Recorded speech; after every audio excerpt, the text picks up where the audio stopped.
I'll give an example. Understand it. The other day, just 6 months before, a young man came to me, very well known to me, intimate with me, he can have confidences with me.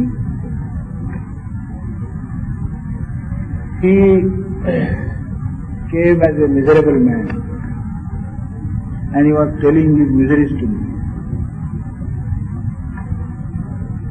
So, I said, what is the matter? He said, I am undone. I said, what happened? He said, you see, I fell in love with a girl. Then, natural course, I got married. Imagining high hopes. And now, it is not even 4 months that we are married. Now the girl has developed allergy for me. And she doesn't want to see my face.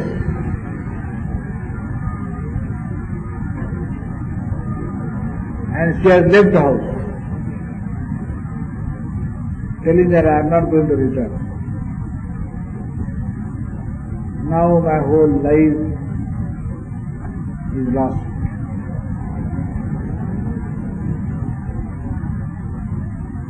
Oh, I said, you love that girl? He said, yes. So, do you still love the girl? He said, yes. I said, then where is the problem? She might have left the house. You love the girl. You continue to love the girl.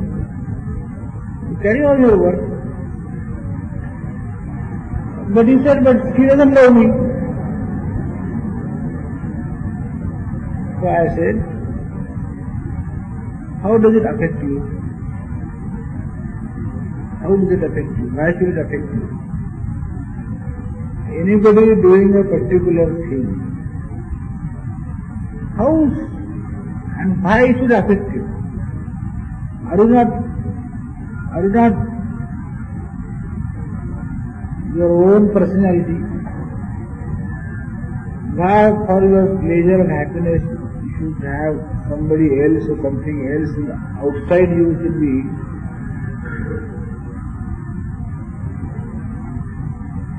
the real source? Why if you still continue to love her, you continue to love her. You cannot love her without any living together. What is the matter? How is it a problem to you?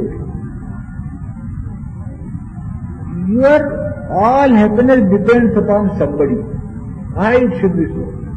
This is living in slavery.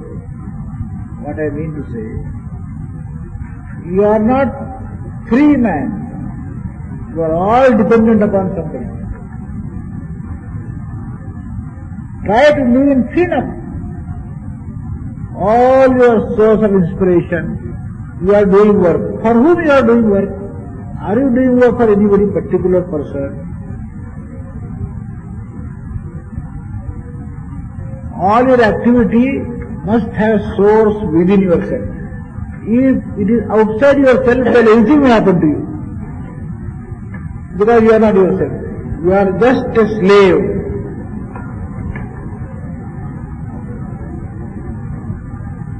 When I say that you should work in freedom, I mean to say this.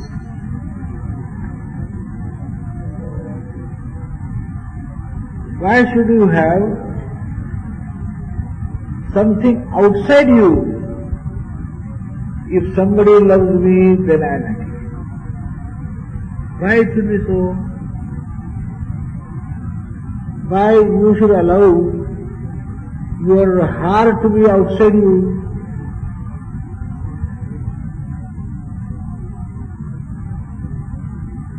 So, this is actually the source of all trouble in life.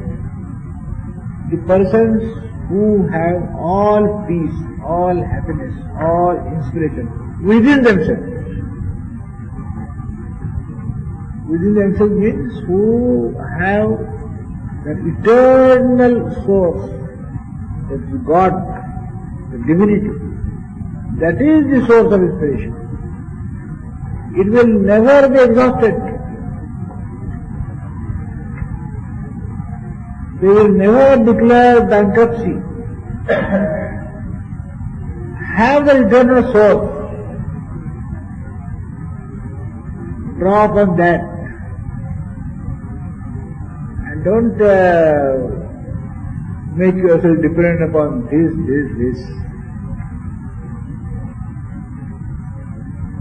Now,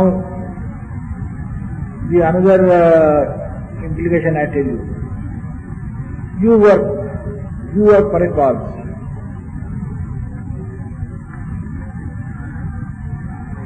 If you get a very congenial atmosphere, somebody very affectionately handles you.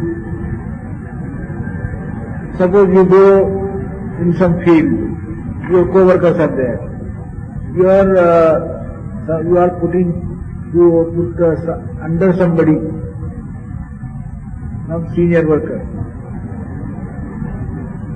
and you expect that he will handle you with affection, he will handle you with understanding,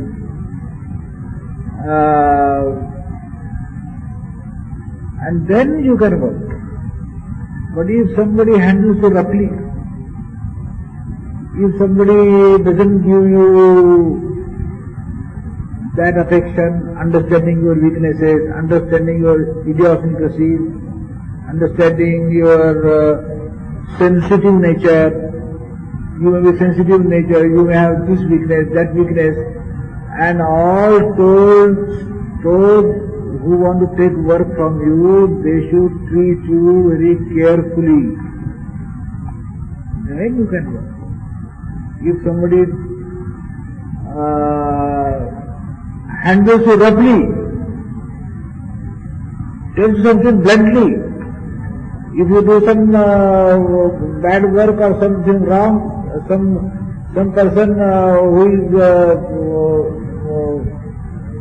supposed to be you are in charge, he tells you bluntly that you are completely wrong, you should not do it, I should not see it in future, you should not happen second time.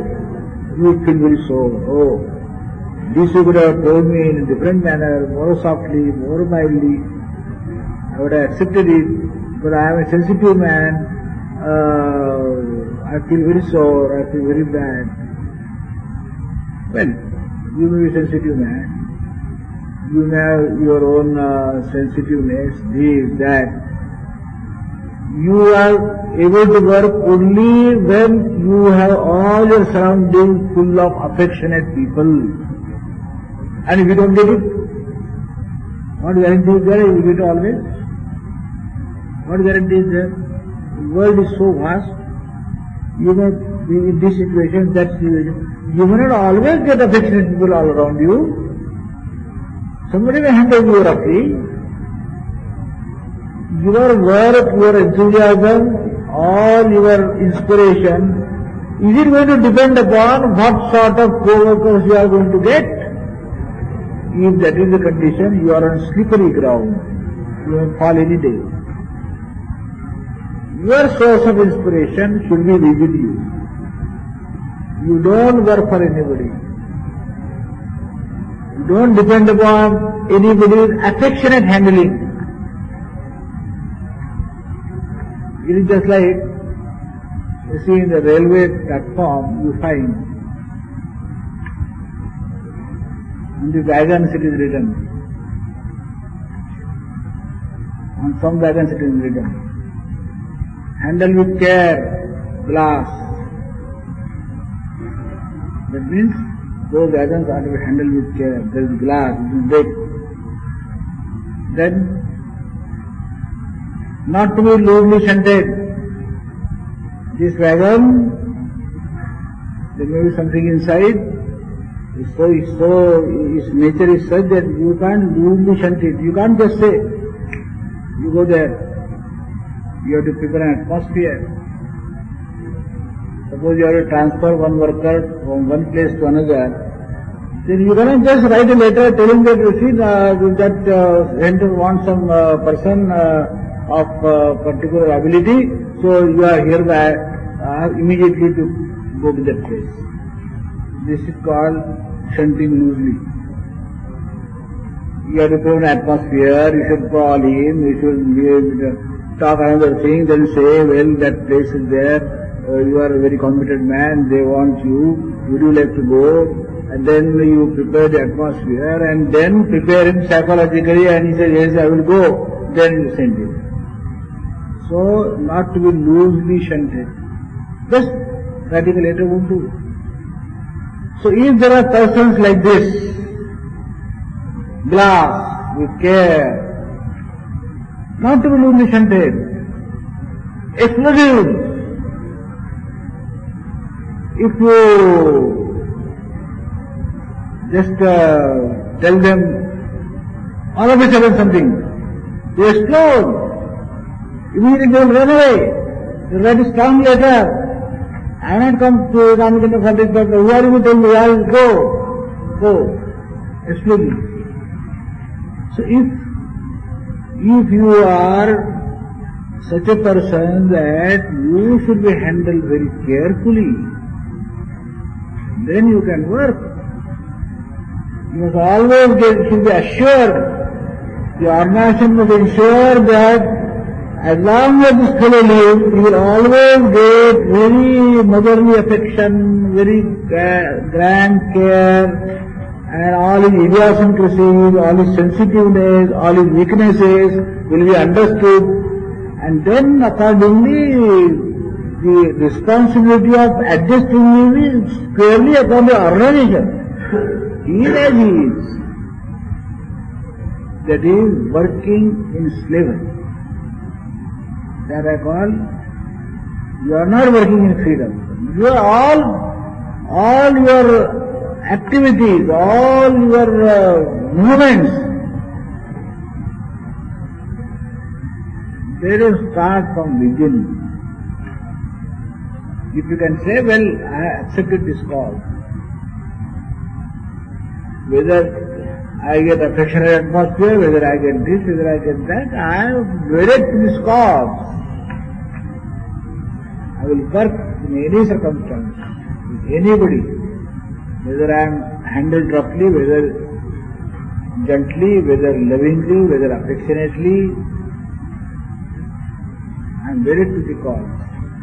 And I have not accepted this because X said and Y said and Z said.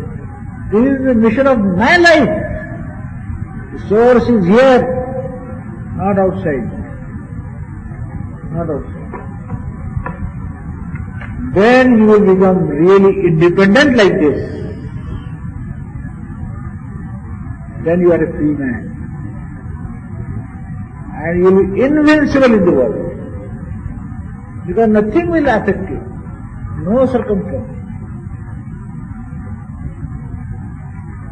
No circumstance.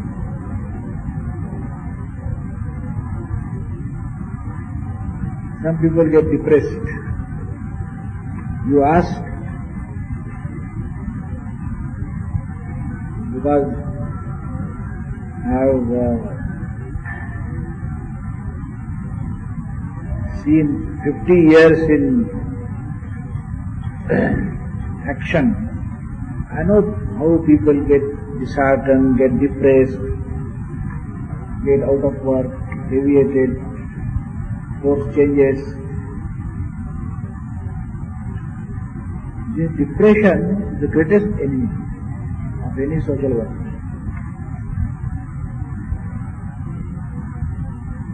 This depression.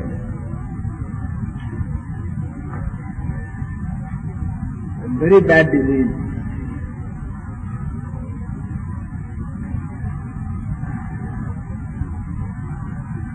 There are many reasons for it. How do you get depression?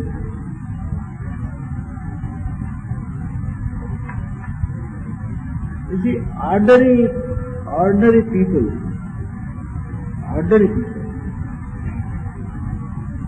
ordinary run-off men, they get depression. They get depression in cycles. When you will get depression, it depends upon the rate by which you get depression. Somebody may get depression every 1 year, somebody may every 2 years, somebody get after every 5 years.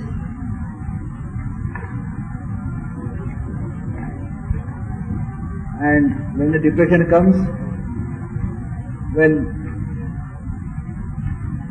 the depression is something like the servicing that you require for a motor car. Motor car requires servicing. After every month, you must send it to garage for servicing. Because after working for so many miles and so many kilometers, it begins to show deterioration, some malfunctioning. This is the nature of things. Every machine, ordinary machine requires this servicing. So you will find not only physical maintenance is required for a human being, but ordinary human beings, they require servicing in this depression. They have a status of depression. The enthusiasm for work, it remains for 6 months, 1 year, 2 years, 3 years, and then time comes when it is on the decrease. So time has come for servicing. You know, in the railway platform again, it gives the same simile. On certain bogies it is written, to be returned on. It's a very, when it starts from the factory, that coach, there is return to be returned on. That means the life of this coach, it will give you service for 2 years. Back to the garage, back to the factory, it will be returned. On such and such date, if you did to be returned, new coach that has come, now you will find to be returned on 1984. That means for 84, you can go from Bombay to Calcutta, Calcutta to Delhi, Delhi to Bombay, Bombay to Calcutta, and when 84 comes, you see that it is returned to the place. So everybody, I am talking about ordinary men, they have the cycle of depression, they get depression. Oh, nothing is satisfied them then. Depression has come. Doing the work for 2 years, 3 years, 4 years. So, they must be refueled. They must be refueled. Occasionally, periodically. And everybody's period is certain. Somebody requires refueling for 3 years. One person was asked, can you remain at a stage for 4 years without getting homesick? Just one little question. That means 4 years. It may be a bit on the larger side. That means your servicing time is less than 4 years. Depression will start coming. So, this is a fact of life.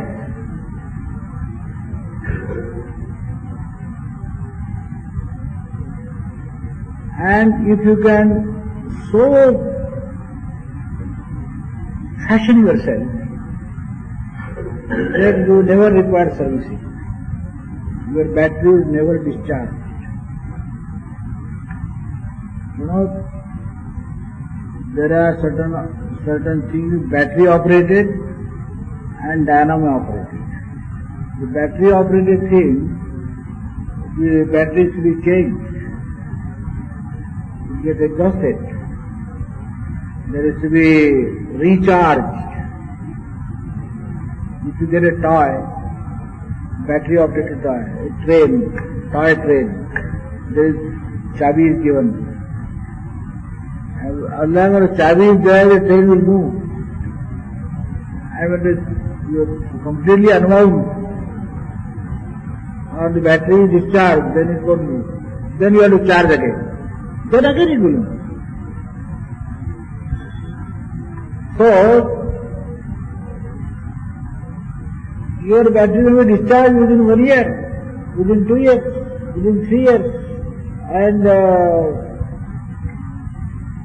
for recharging there must be some arrangement, and if that arrangement is not there,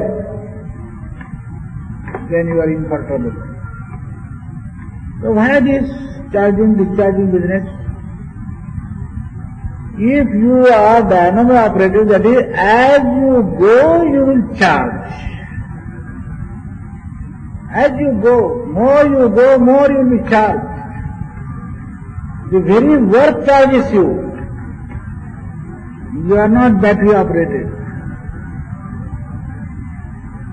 When you go, when you work, when you operate, that operation itself charges you.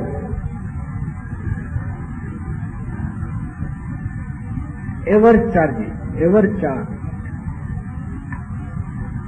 Ever charge.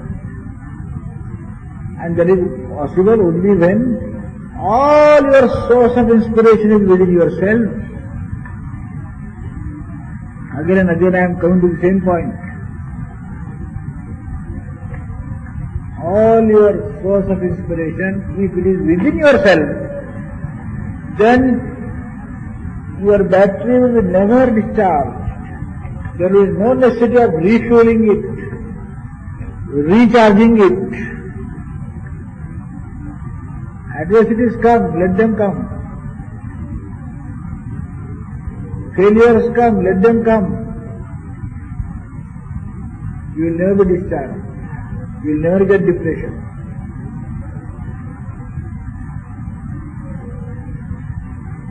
So,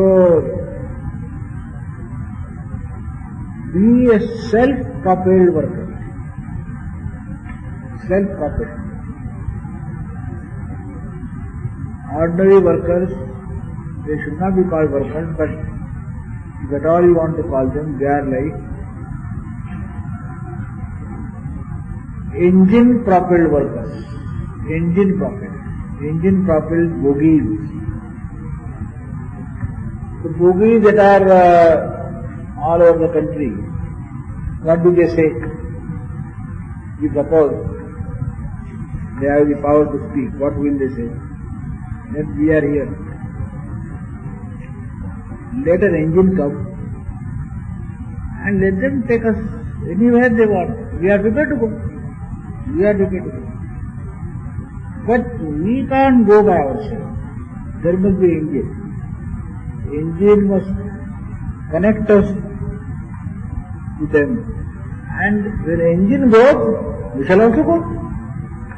Anywhere they can go from Jammu to Kanyakumari, anywhere. We are not unwilling to go. We can't go ourselves.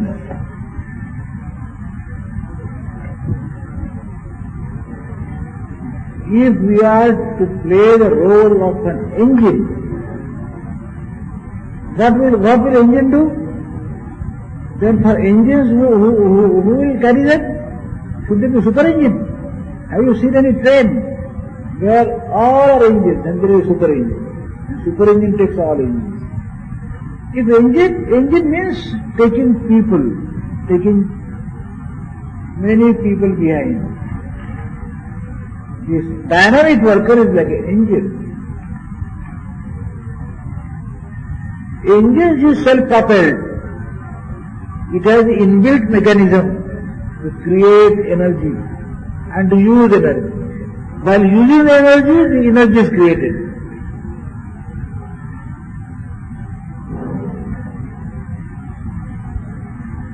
So, we want workers who are self-propelled.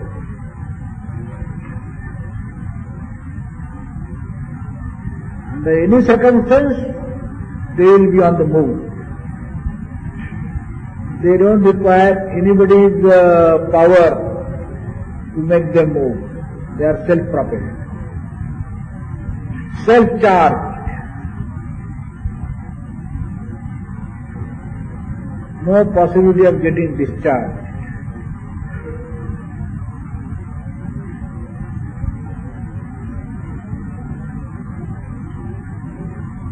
This is really working in freedom. There should be no occasion in life when somebody is required to charge you. You are absolutely frozen, mentally paralyzed. Then somebody came to you, talked to you, and then you got some enthusiasm. Then you got life, and then you again started working. After another 5 years, you had another attack of depression. Then again somebody came, talked to you. Then you again, for 5 years you can go. This should not happen to you. Now that you have come here, you become self-propelled. You are on the move, for the whole life you will be on the move. It will never happen to you that you are discharged. Because you have not taken any energy, borrowed energy. You have not borrowed anything from here. Here all the training is given to kindle the power lying in you. No borrowing.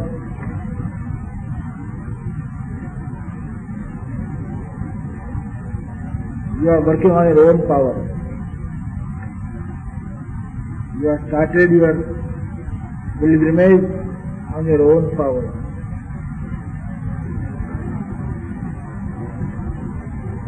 You are not moving because of any tugboat driving you. You are self-propelled, self-charged. You are Swayambhu Karyakarta.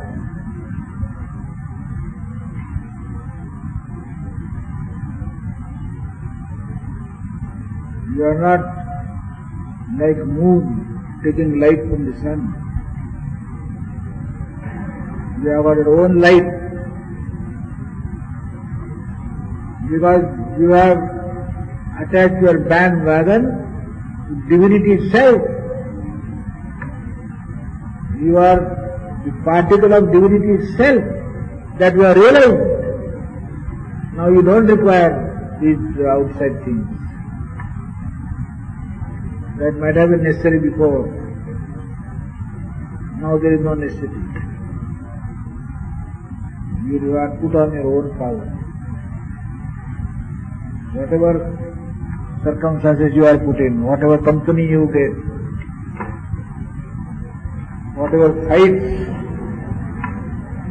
you have to fight, whatever grave situations you have to meet, you will meet the situation and you will never require anybody to come and give you any prop. You know that story of Tanaji and Suryaji, those two lieutenants of Shivaji. Their story you will know. In that story,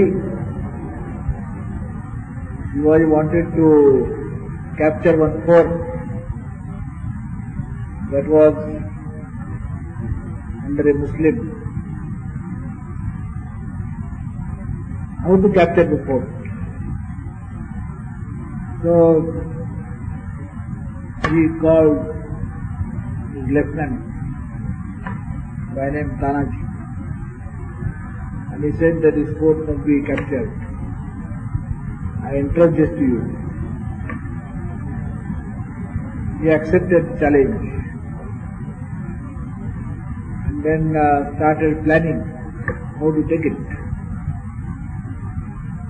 He was a good warrior, very brave soldier. So he had a handpicked 1,000 men.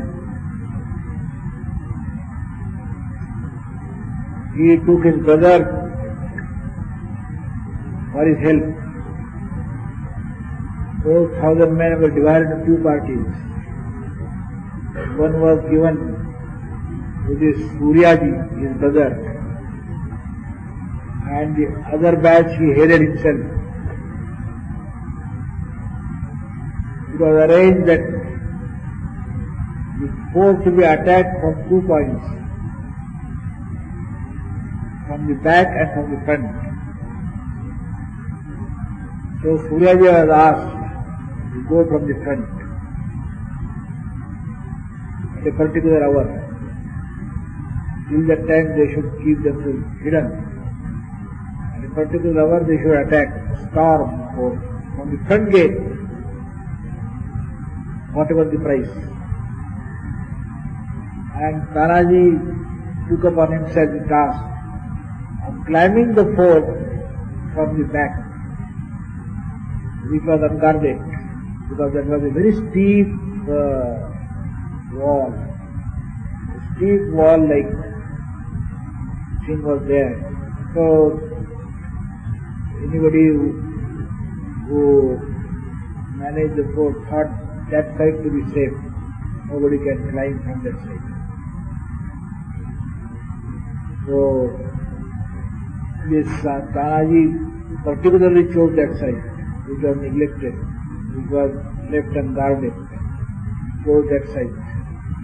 From that side, he climbed the fort with the help of the gourd.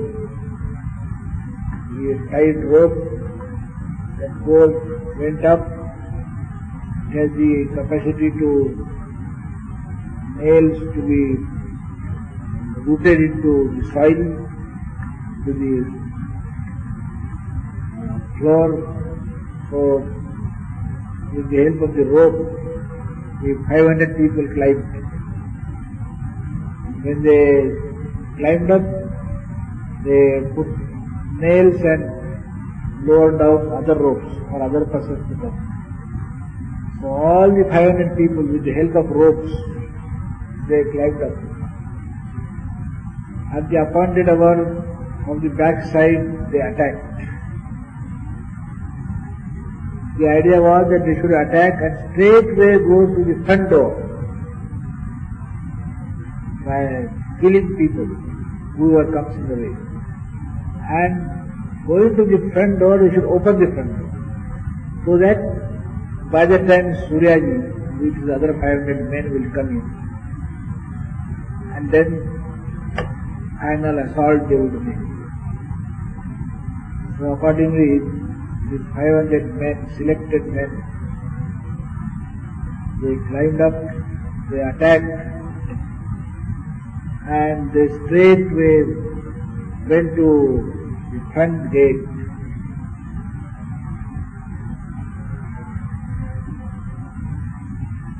They opened the front gate. At the front gate, Suryaji was fighting.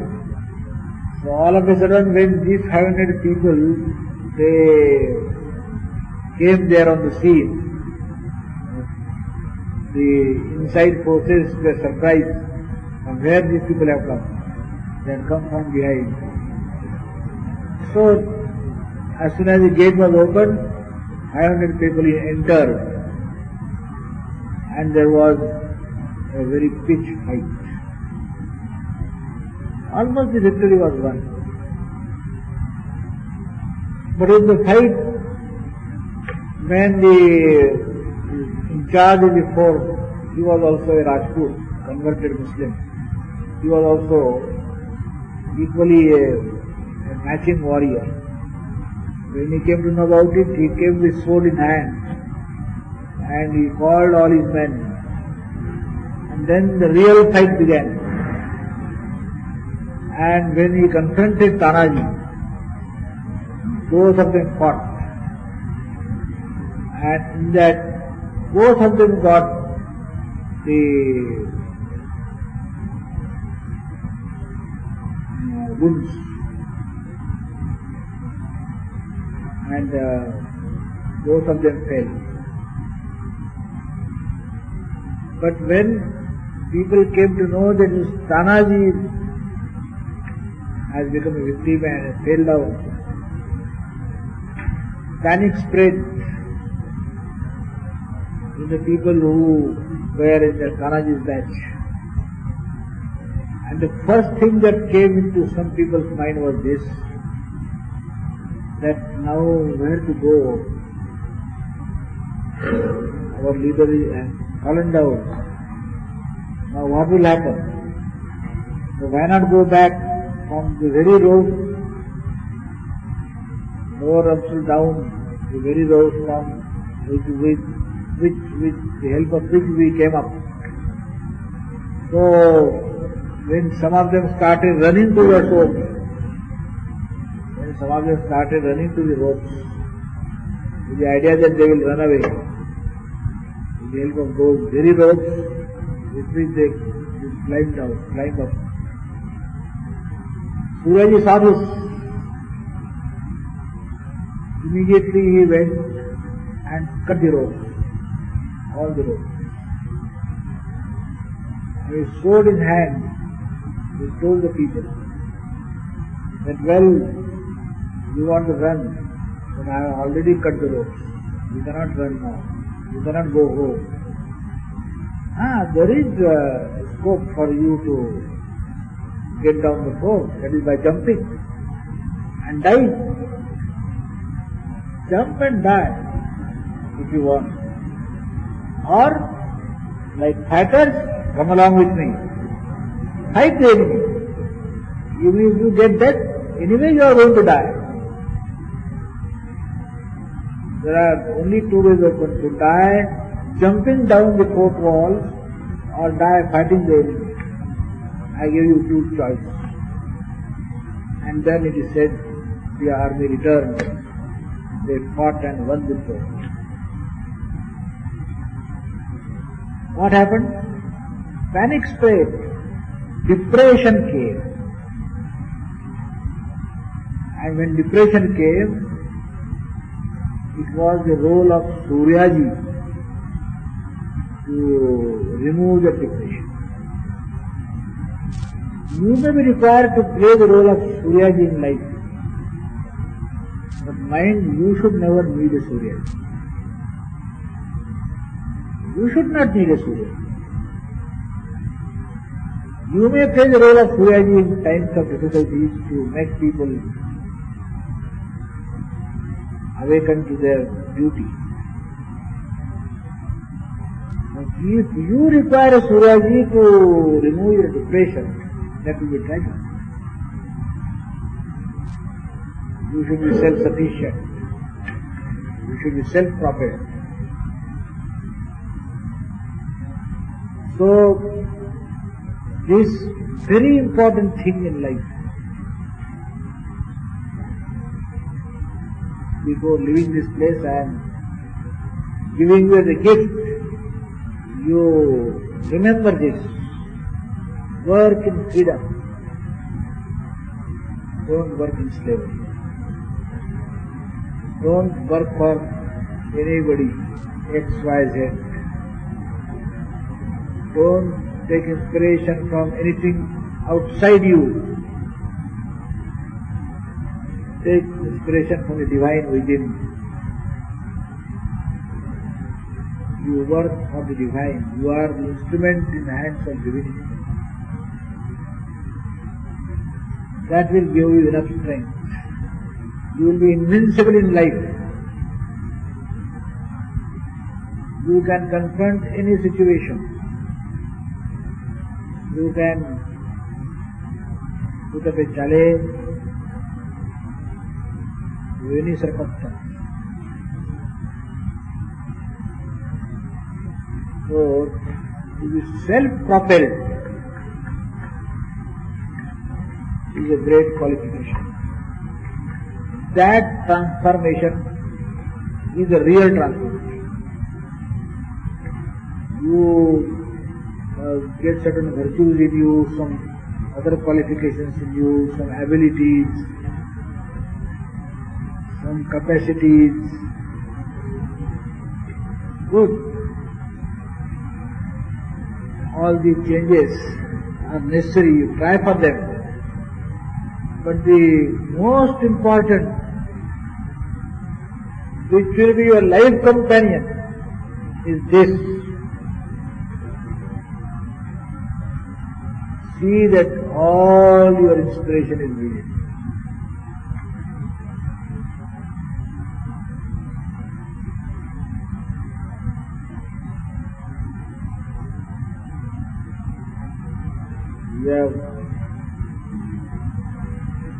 We have said in our prasana also, it is your work that we are doing, God's work. We are working as instruments. We are not instruments of anybody else, any mortal. We are instruments in the hands of divinity. If you work with this, it is as if you have drunk nectar. You are invincible, you are immortal. Nothing in the world can vanquish you. So, this is the most important advice, or the most important teaching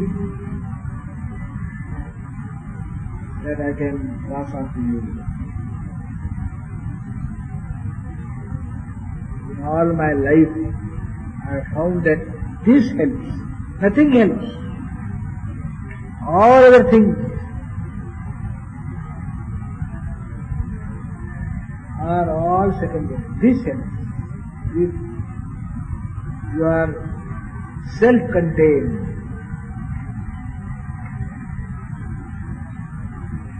when anything happens, any such very trying situation comes, and when you ask this question, after all, I am not working for this. Why should I be affected? Why should I be affected? This will always give you strength, always keep you on the right track. That will never allow you to deviate from the path you have chosen for yourself. So, this is the last bit of advice I would like to give you. Remember this. Never forget this. That will stand you in good stead in every situation, every situation. It is as if I have given you this kavach and kundal, just as this Karna was given kavach kundal, Arjuna was given kavach kundal. No, anybody may strike and anybody may do anything, but as long as you are with that kavach kundal, you are invincible. In the same way, this advice, if you make it a part of your being, you are invincible. And you can give a very good account of yourself in life. Nothing will obstruct your passage. This is the real strength-giving thing that I have said before.